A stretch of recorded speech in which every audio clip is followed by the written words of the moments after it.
guys, and welcome back to my channel. Welcome back to Star Trek Online. So, basically, as a way of testing the concept I was talking about in the prior two videos about making a disposable Jem'Hadar character whose sole purpose for existence was to get level 5 in all of the reputations, tier 10 and all of the admiralties and whatnot, for the purpose of basically getting all those sweet 32,500 bonuses from the reputation, and the combined total of, wow, that ship looks really good on that ship right there. Anyway, basically for the 104,000 bonus for getting all 10 tiers across all 4 admiralty campaigns, and a few 100,000 from the reputation system. One thing I completely forgot about, and what you do with this information is completely up to you, but when making a new Jem'Hadar character, this reputation here, that one there, and one other random one, in this case, this one, on my other Jem'Hadar it was these 3, but, and then on this one it was Nukara, Omega, and Myconian. But anyway, those three of reputation will always start at tier 5 already, which means there is no getting the 32,500 bonus from those, which takes the amount of bonus reward dilithium you can get from reaching tier 5 in all reputations from 400 and something thousand down to 325,000 right on the dot. But that's still a pretty formidable number, not to mention the amount you get along the way, and then also 104 from the admiralty system. So all told, probably gonna score somewhere around $500,000. And that's also taking into account that whenever you're doing admiralty stuff along the way, you're going to see things like dilithium dust synthesis, which awards 500 dilithium, along with intermixed chamber salvage and rogue dilithium asteroid. And then there's also lucky vein right there, which rewards 1,000. And then also, I don't have any on this character yet, but lucrative mining contracts, which also reward 2,000. Now, I have been spending, I think I've spent so far close to 5 hours on this character so far, and I've already got a good collection of marks going, and I've already gathered almost 2 days worth of dilithium. Now, you're going to notice that competitive marks there is pretty high. Here's what I do, so as to get to 625 of each of the appropriate marks without going needlessly overboard, is I do TFOs at random. When this happens, whichever TFO you end up in, let's say you end up in one of these, like infected.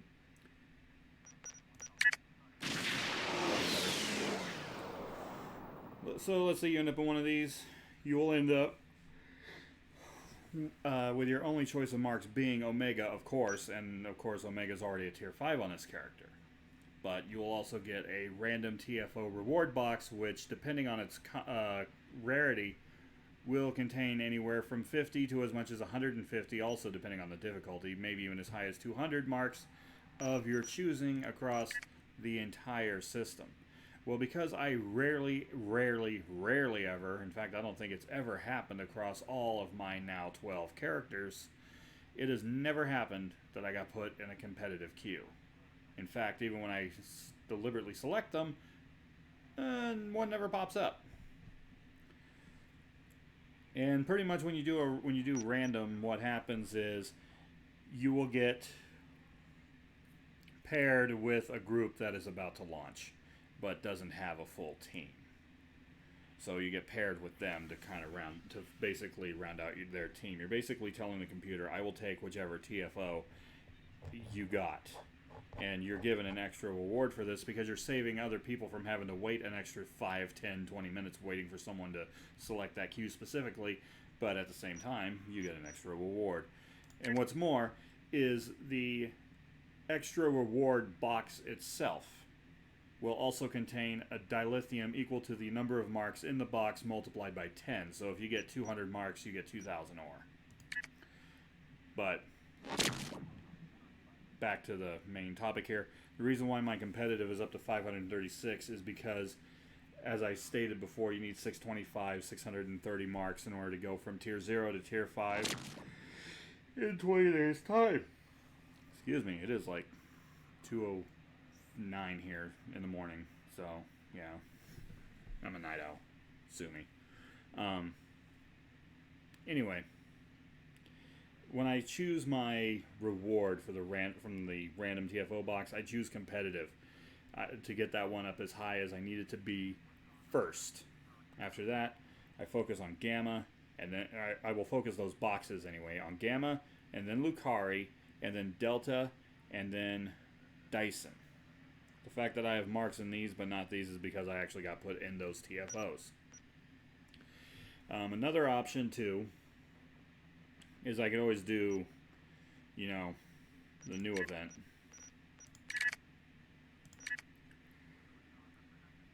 Which is best served cold.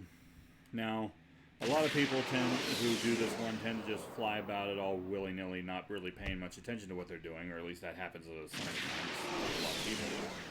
But in any case, I do this one, and it actually, if you haven't claimed your bonus rewards marks for the day yet, you will actually get around 151. So that's a good quantity right there. And then also, because you're doing randoms, you'll also get, well, actually I think it's in general, but then you also get the crafting materials boxes. But that's neither here nor there. Now, this is the character I did make today, and now I'm going to show you the build that I was raving so much about. Now, I'm just going to say this right now. Yes, I know there's blue and green weapons in this build. Shut up. I wanted a pure discovery build, but I also did not want to have to pay 20 mil for it. So what I did was I played Best Served Cold so many times because I discovered a little quirk with the loot system with regard to dropped space phasers and space disruptors. If they are dropped by a slain Discovery era ship, they will be your standard issue run-of-the-mill phasers or disruptors, but they will have the Discovery skin. Now, as you can see, these ones were all the lockbox rewards, and so you'll see they say Resilience linked, Integrity linked. These are Discovery phasers, but they don't say that, because they are literally reskins, loot-based reskins, that have the appearance that they do because of what dropped them on death. So, yeah, there's that. Now, of course, you'll notice I don't have the special ability console on this ship. But anyway, I wanted to get this build to at least a usable, serviceable state before I deployed it. So I said screw waiting for the next upgrade weekend, which a number of players have already kind of berated me for, the ones who know about it. So, but you know what? I got impatient. It's a dilithium bonus weekend. I don't care. So, but anyway. And yes, I named this ship after Korn's lead singer. But anyway, yeah, this is a Jem'Hadar. He started off at level 60. He's level 62 now. And I'm actually considering making this character a permanent one because it's actually built so well. But anyway, as far as like how this ship performs, it has about an average performance compared to some of my other builds. But it gets the job done. It's not going to carry the day or anything, but you know, it performs adequately. It doesn't hold up the team or anything. In fact, while I'm going ahead and talking about this, I'm going to go ahead and queue up for some TFO action right now. While at the same time going to one of my preferred, or one of my alternate preferred sites for grabbing marks, which is not DS9. DS9 is just on the way.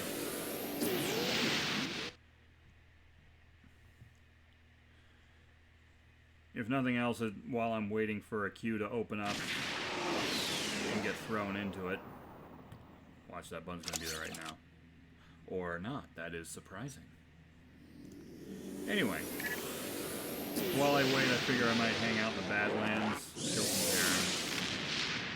my Terran, or not my Terran, but my temporal marks, because I already got my bonus Terrans for the day. Oh, perfect timing. Oh, look at that, my auto nav is working for a change. It's probably because you're all watching. It's working because you can watch it. You can see it. So it's trying to trick you all into thinking it works, but it really doesn't.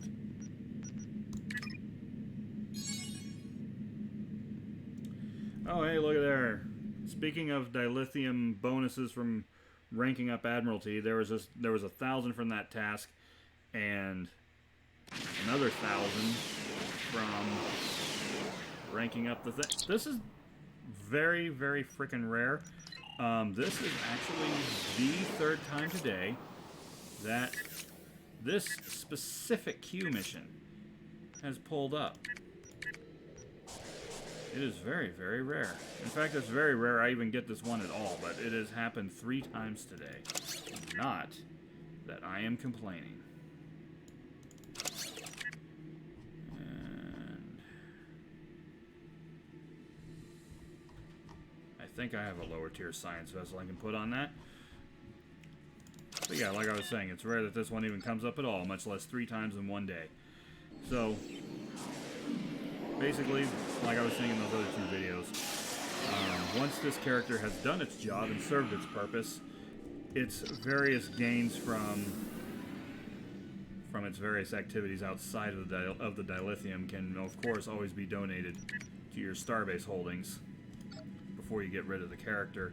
That way, the duty officers it has, energy credits, fleet marks, anything it's managed to gain along the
So in this video, it's actually going to be a 2-pronged thing. So aside from talking about how you can use gem hadars to farm not just dilithium, but bonus items, there's also another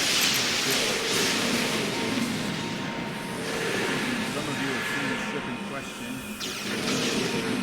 Congo and Republic Warbird on my Federation main character, the RRW Intoxicated Leprechaun. Basically, the whole gist of it is, and the reason why I wanted to do this is do that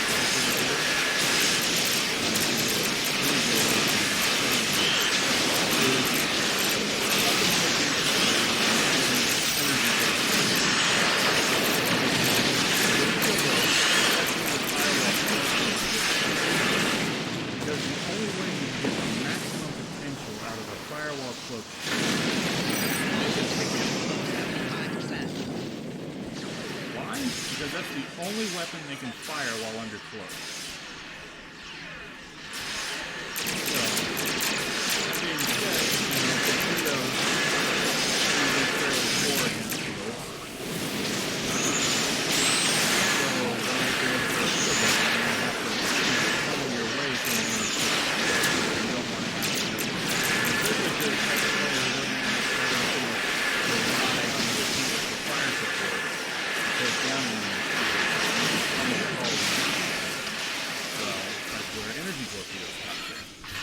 They are a workaround. In the simplest of terms, that is what they are, is a workaround. They are massively hard-hitting, just like regular torpedoes, but they are energy-based in terms of their damage. Because of that, they can fire while close. You can fire them while close because they are a torpedo. Or because they are an energy weapon. How is it that those things are able to fly that fast without using evasive maneuvers all of a sudden? Why are they flying like that? They've been flying like that all day.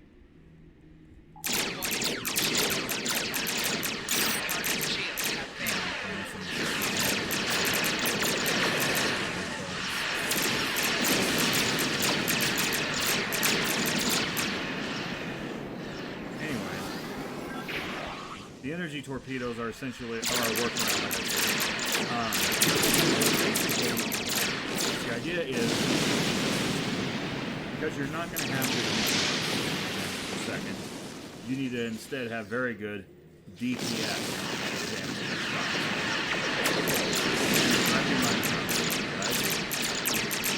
So if you can't get good damage per second because you're not able to fire all of your weapons at once, and indeed you'll only ever be able to fire them one by one, how do you get high damage per shot? Well, normally I would say use torpedo console for the non-using torpedoes to increase the damage on those weapons fire, but the thing is, you've got those energy torpedoes that are specific type of beam array or cannon. Those work on energy torpedoes as well, but then you sacrifice your photon torpedoes to your problem, whatever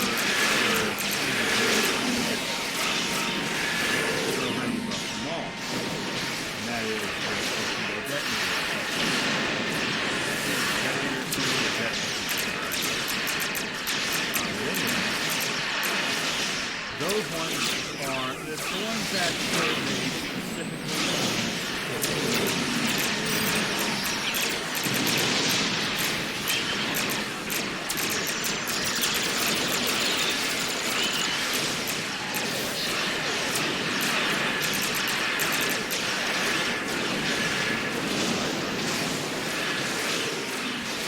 don't drink and fly, guys. Anyway, the consoles that enhance torpedo damage. Yeah, it's a slightly smaller bonus, but you will buff your so that right there is going to get a big bonus. And also there's training in the grid that they can tap on those. I want that to be a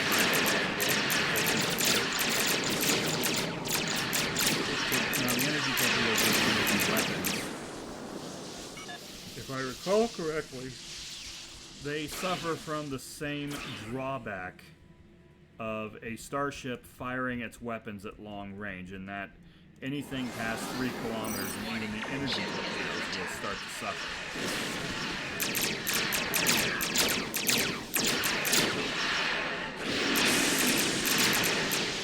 But anyway, I'm pretty sure that the energy torpedoes also benefit from long-range targeting sensors. Though, don't quote me on that, I haven't really fully tested it yet. And then also, you're going to want a bunch of torpedo buffing skills. Now, the ship that I'm using them on, the Intoxicated Leprechaun, is a Fate class Intel Warbird. I'm not sure if I'm pronouncing my class name right. It's the one that spells F-E-H-T. I think it's pronounced like the word Fate, but with an accent of some kind. But I'm not sure which. I know that over on the Trek Yards channel, they tried pronouncing it and couldn't. But I don't know, if several different YouTube corrections can't figure out how to pronounce the name of the ship, we're probably not all pronouncing it right. But anyway, that vessel is an Intel vessel, which means that it also benefits from the torpedo buff, where you basically beam the torpedo onto an enemy ship with its tubes. This basically gives any torpedo fired in this way, if I remember correctly, the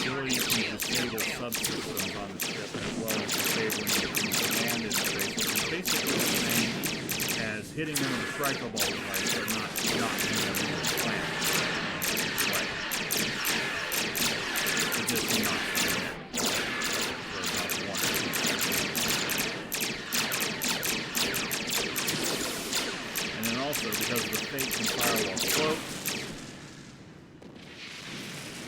it can even use the beam a torpedo overhaul.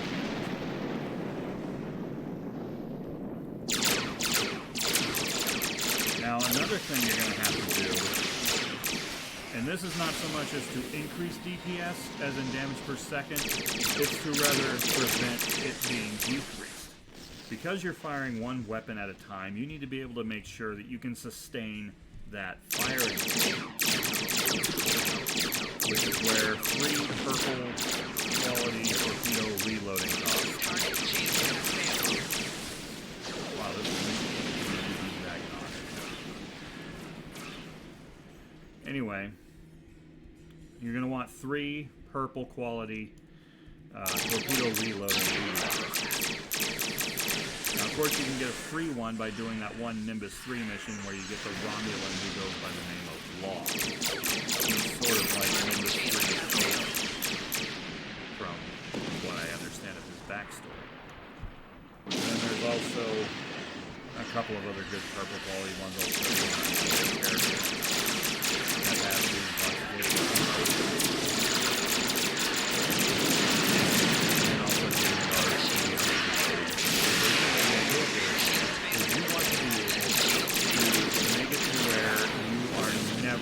not firing. You are either firing or you're going or you're waiting for the shared cooldown to fire between the launchers, which is like 1 second. Now I know some people have collaborated with others, they recommend Mega Torpedo, and I tested it with those, and the performance of the IL actually lagged a bit because, for one thing, the Romulan Hyperplasma Launcher, the projectiles are extremely slow, even with the Romulan set. And, quite frankly, a lot of times the other torpedoes will destroy an enemy ship before the Hyperplasma gets close. And in the gameplay environment, a lot of times myself and one of the other ones would destroy the ship before the Hyperplasma ever got a chance to connect. So, those weapons basically did 0 damage to the entire. And as for the Omega Torpedo, it does not get affected, or is not affected by, nor does it trigger reload reflexes, which means you will not be able to get the energy torpedoes which in of themselves have an insect cooldown. The Omega Torpedo launcher will not be able to work with resetting those cooldowns on your energy torps. So I found that the best weapons to use here for that purpose, specifically, is the Withering Photon Torpedoes from the Terran Mirror Universe reputation. They have the 6-second reload time standard to all photon torpedoes, but they also have that withering radiation bandwidth time. Now, it's rare, though, that I ever have to rely on those torpedoes to actually reset the cooldowns on the energy torpedoes, and I'll tell you why. Because of those 3 purple rapid reload duty officers. More often than not, the intoxicated leprechaun is able to fire off 4 or sometimes even 5 agony phaser torpedoes before the disruptor torpedo even gets a chance to fire. And then when the disruptor torpedo does fire, it sometimes will trigger all 3 rapid reload duty officers to the point where the phaser torpedo ends up firing 3 or 4 more times, and then one of the photons will go.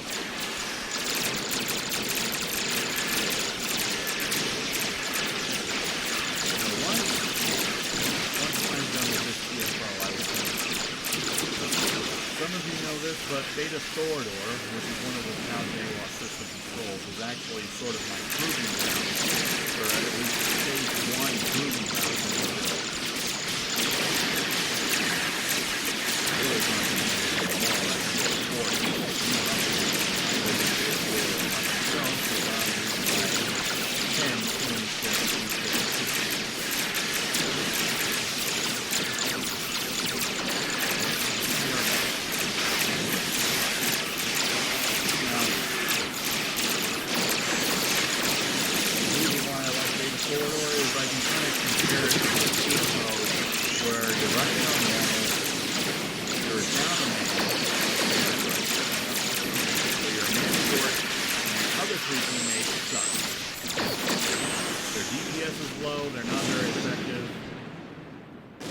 get the idea.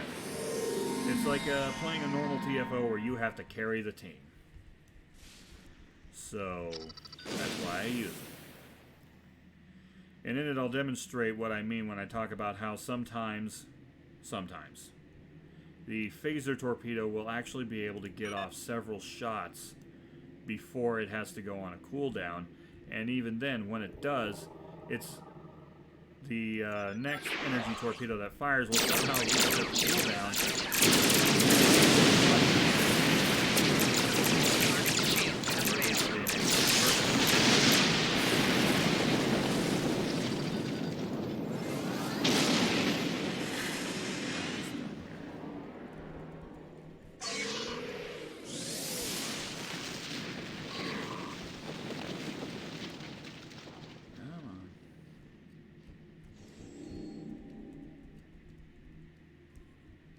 I know there's got to be more of those escape shuttles around here somewhere. Oh, look at that. I already have my full refining limit of dilithium for tomorrow already done. Well, tomorrow as in when 5 p.m. Pacific time comes around again and everybody's refining limit for the day resets. And then I'll be able to do it. Alright, so I already got my bonus of Delta and Dyson. I'll take Dyson because that one's lower. Congratulations, honored first. Wow, 26 whopping marks. Okay, so let me show you what I was talking about with the random TFO reward box. As you can see, normal reward, or normal TFO uncommon reward, which is 60 marks of my choice and 600 ore. So I will go ahead and I will take competitive. I'm up to 596. I literally only need 34 more marks. And I will have enough to get that reputation from tier 0 to tier 5 in 20 days from the point at which I start.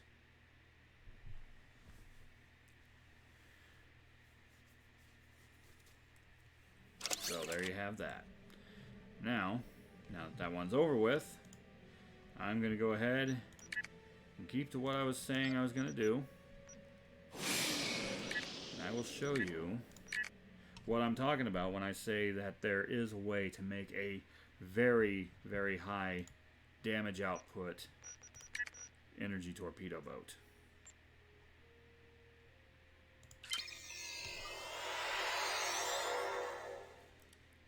Oh, by the way, for those of you who watch my Space Engineers videos as well, this ship is on my list of vessels that I'm going to build in Space Engineers at some point.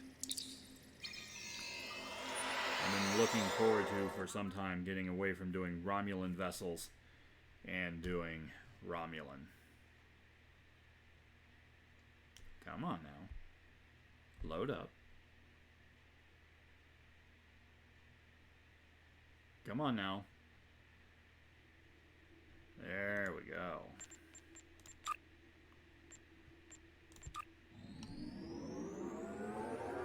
I think it's funny how the transwarp options for Beta Quadrant has two sectors that are literally adjacent to each other. And hell, even their transwarp endpoints are within eyesight of each other.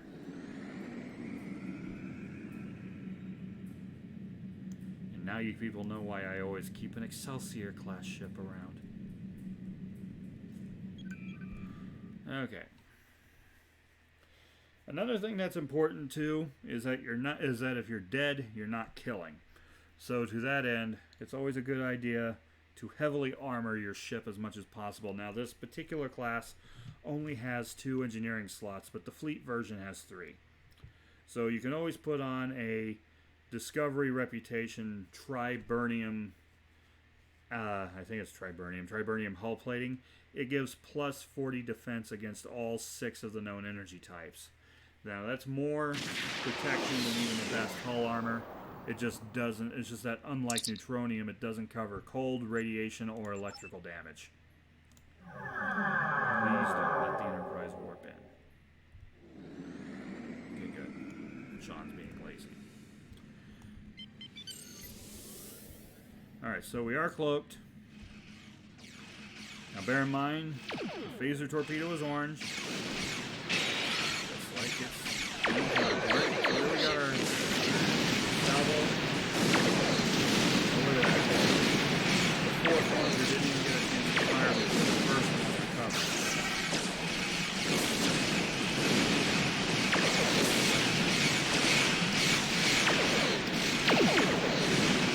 Now, there are primary energy types. There are also 6 2 of them are quest. 2 of them are were earned from the store, and the other 2 are always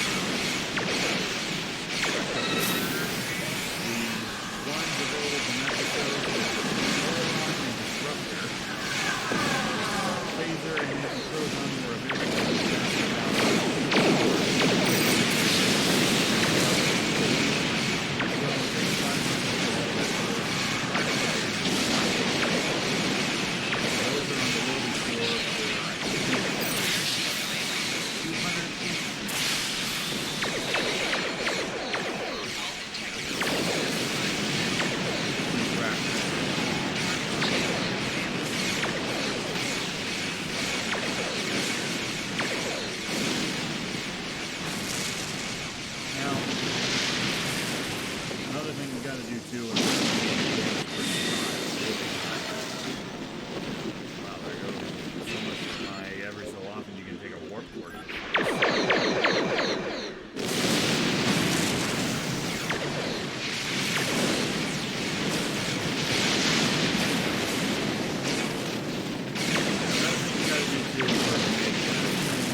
Becoming unserviceable for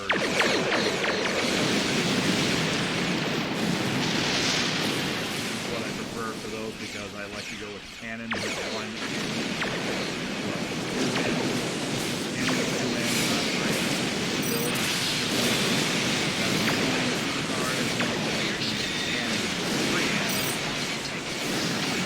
for its two ends.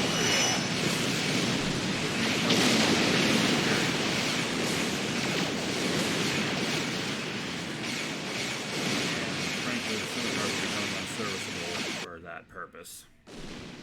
Unless you like to fight like the Nitro, which is to say you cloak every 5 seconds. And by the way, that right there, that was the first time I've ever had this ship be defeated in this particular patrol in about 2 or 3 months.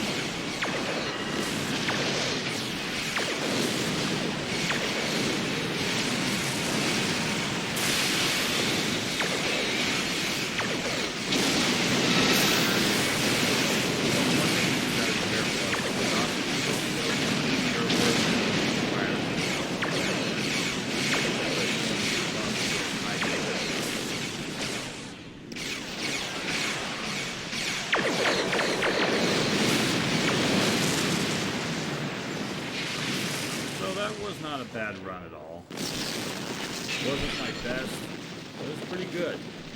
Now, that being said, I do have characters with rather potent dual heavy cannon builds. And when doing TFOs at random, sometimes I do get shoehorned into Romulan Minefield, which is a TFO where at the end it ranks you and tells you if you got first place, second place, whatever. And according to a friend of mine that I talk to frequently on my Discord channel,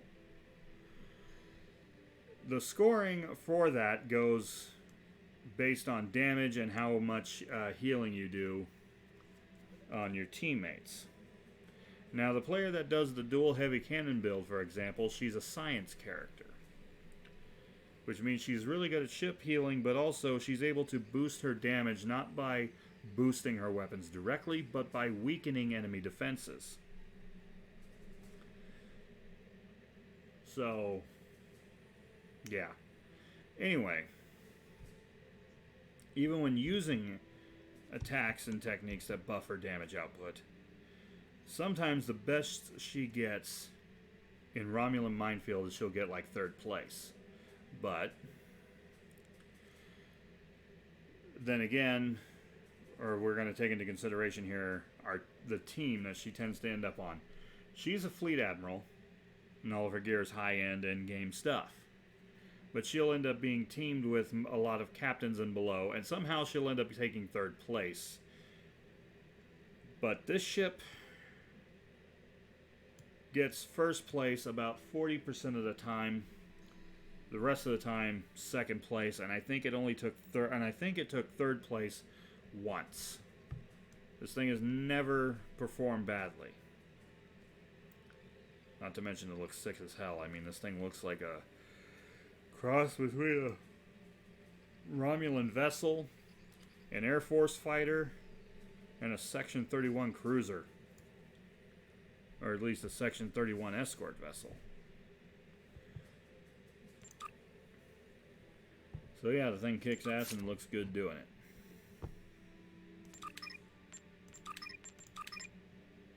Did I get any dilithium out of the... Oh, 1950. Oh, by the way, for those of you who are paying attention to the other 2 videos and heard me mention that I am making a bid to get 10 million dilithium and then trade it all for Zen, so that if the next time after I hit that 10 million mark, that legendary bundle comes out again, I can get them and do my own very, very, very belated review video of those 10 ships.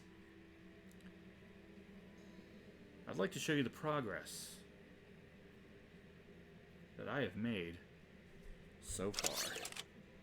Boom, check that out. On this character alone, 2,013,250 dilithium with 177,483 ore waiting to be refined. And about once a month towards the end of the month, which I just recently did, I will transfer the dilithium from my other now 11 alts and transfer them onto this one so that I can keep updated on my exact progress instead of just guessing an average of how much dilithium 11 other tunes have and how much this one has, and then trying to add all that together and doing all this weird complicated math thing and ending up being about 100,000 off. So yeah, though it was 2,060,000 something, but then I took like 40,000 of it and bought some dilithium, or not dilithium, but Phoenix upgrades to get that build deployed on that other character. Yes, I'm trying to get this one to tier 6 because it's the only one that is not there yet. And then I'm also holding off on doing hourlies on this character until I get all of these marks built back up. Basically, I'm running into the thing that happens when you start a big monumental project like this and you had resources stockpiled already and now those supplies are dwindling. Basically, my dilithium is plateauing. What that means is because of how many characters I have, I won't be able to sustain the rate of ore procurement that I was enjoying before. Which is why, thankfully, I have 2 other characters right now that I don't have to play on at all. I just have to claim their dilithium and change out their assignments. Of course, this means my vengeance class will be out of commission for a few months. And I hate having a ship this powerful out of commission for any long period of time. But anyway, this character, can't tell by the mismatched numbers of marks, but anyway, she actually has all the marks needed to get to tier 6 and everything, and what's more, do them all at the same damn time. So, except this one will achieve tier 5 2 days after the other 12. So, yeah. And of course, because the devs, being who they are, they made the rep system not benefit from the dilithium weekend that is in play right now. Oh, and by the way, a little gaffe by developer Kale yesterday now. They started this dilithium weekend, and then the website post that actually, or the article that actually announces it, which normally would have been put out 3 or 4 days prior, didn't actually go on, didn't actually get put up until about 7 hours after the event became active.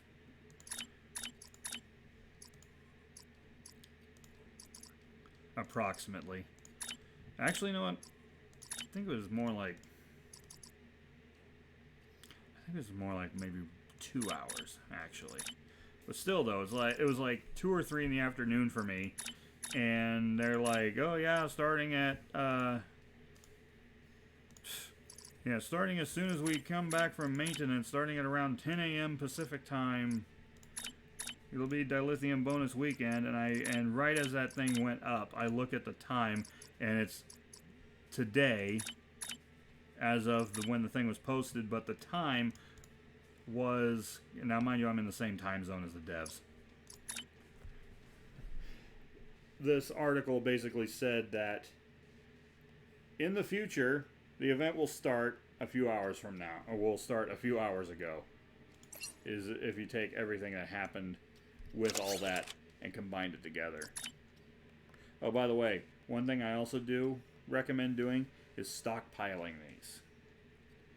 Here's why. Those assignments cost money, right? Well, what you do is you wait until, for whatever reason, you start to run low.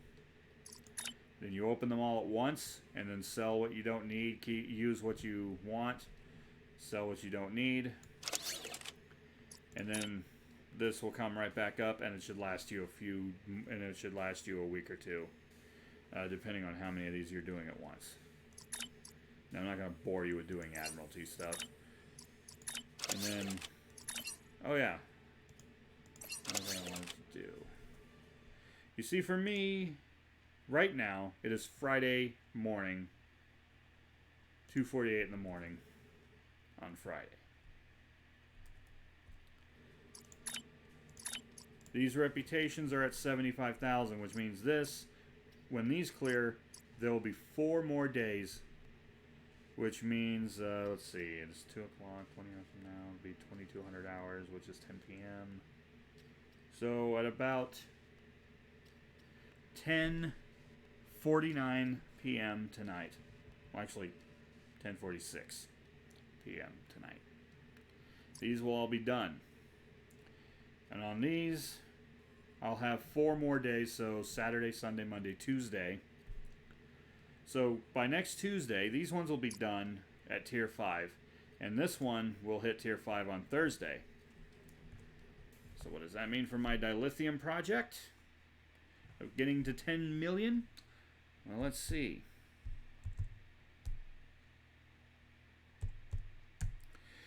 On Tuesday, 390,000 dilithium will be added to this character's ore stockpile.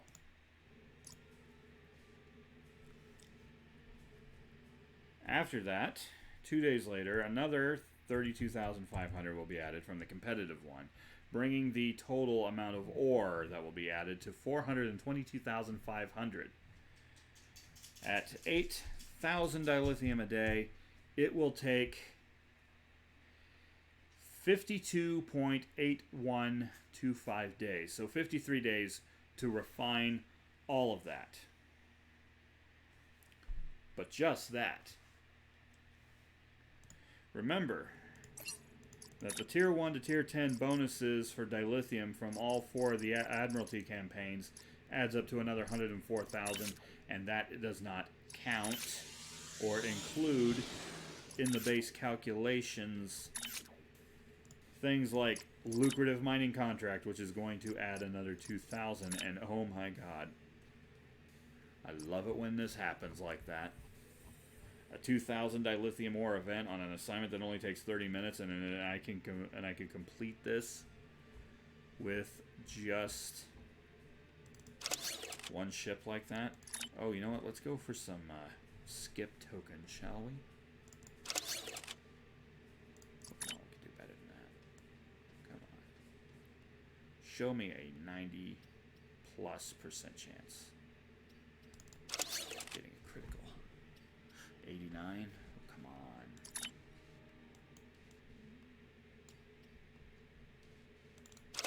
There we go. 93% chance that I might have a chance of getting one pass token. I love that when that happens. So anyway, yeah, and by the way, this is my Commander Shepard knockoff character. And she has a vengeance for her ship. And she's had it ever since passing the tutorial, so literally the only time I ever have my characters command something other than their flagship is when there's a mastery skill I want them to have. Which one of the videos I'm going to do eventually is going to be something on mastery traits you want all your characters to have. And one of them is going to be the mastery trait you get from both the Earhart or the Setch class command thingamabob that the Klingons get, which is supposed to be the Discovery Klingon cruiser.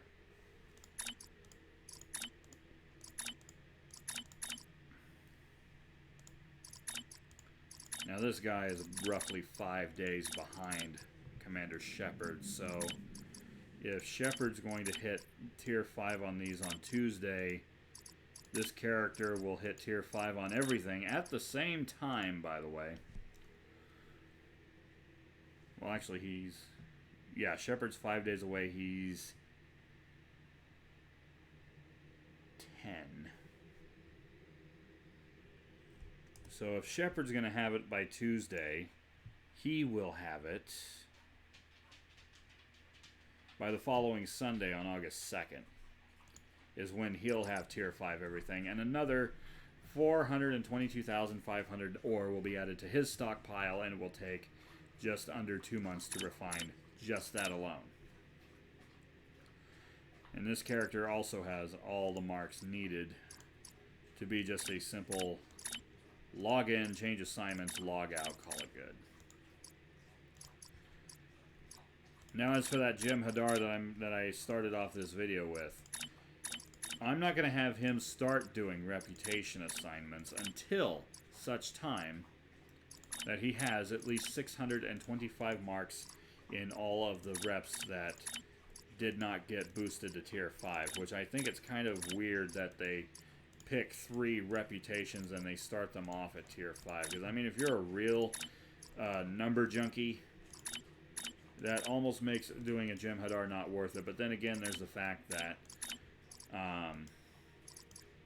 you're starting off able to do the other 10 in the first place, which means you're not going to have to waste time leveling up a character and playing with weak builds and everything until you get to where you're able to do the TFOs of your choice and even being able to do random ones, period. You know, because that's the thing, is you can't do randoms until you're at least level 50. So by starting off at level 60, it guarantees you're able to do everything. You're able to get all the marks you need and want right out of the gate.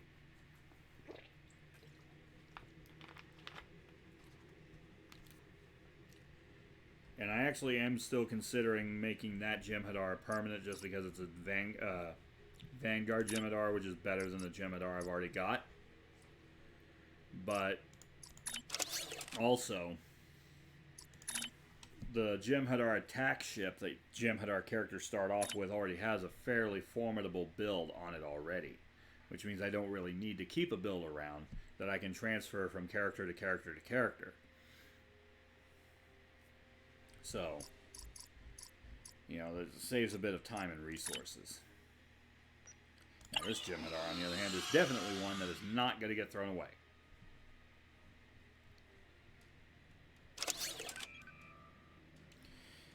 You know what? I'm going to change the vantage shield on his ship.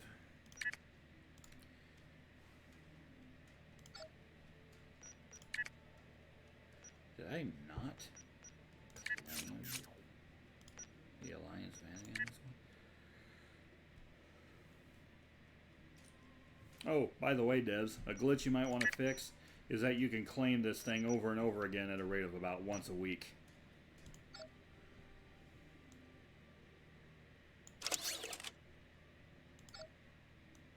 Oh yeah, that look is definitely way better.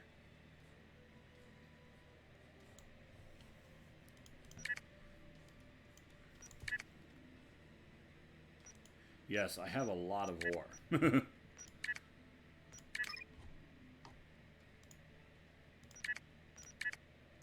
Oh, and if you're wondering how it is I could be doing this project, but everyone's Admiralty slots are not being used, it's because before I shot this, a bunch of my characters had just finished up a bunch of assignments, and their ships are just now coming out of maintenance, which means they're usable again. So.